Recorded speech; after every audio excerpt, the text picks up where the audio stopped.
اس report کو نظر انداز کرتے ہوئے رشوت کھلا کر بالا وہ سرٹیفکیٹ حاصل کر لیا گیا تھا اور اس کے بعد کوئی انتظام نہیں کیا گیا۔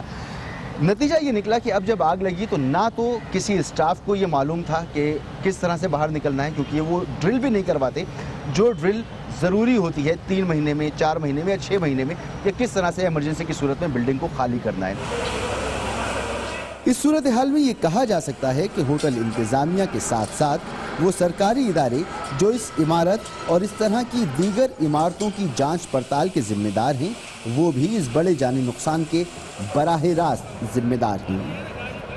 ایک اور آگ لگ گئی، ڈھونڈتے رہیں آپ اس کے ذمہ داروں کو اور کہتے رہیں کہ آئندہ اس قسم کی آگ نہ لگنے کے اقدامات کریں گے۔ حکومت کی جانب سے وزیر اعلیٰ مراد علی شاہ نے بھی یہ کہا ہے اور شاید حکومتی ادارے بھی کہیں گے کہ اب ہم اس کے لیے بھرپور کوششیں کریں گے اور ان انتظامات کو یقینی بنائیں گے۔ وہی وعدے ہیں جو اس سے پہلے ہم نے 4 سال پہلے سنے تھے جب بلدیہ میں ایک گارمنٹ فیکٹری میں آگ لگی تھی جس میں 250 سے زائد لوگ ہلاک ہوئے تھے۔ اس سلسلے کی ایک اہم ڈیولپمنٹ ہوئی ہے، اس کے مرکزی کردار کو ایک مرکزی ملزم پر جس کا الزام ہے کہ آگ اس نے لگوائی تھی، رحمان بھولا، وہ پکڑا گیا ہے۔ اور شاید پاکستانیوں نے انٹرپول کا نام تو سنا ہو لیکن اس کی کارکردگی نہ سنی ہو۔ تھائی لینڈ سے انٹرپول نے پکڑا ہے رحمان بھولا کو، اس کے بارے میں آپ کو بتاتے ہیں چھوٹے سے وقفے کے بعد۔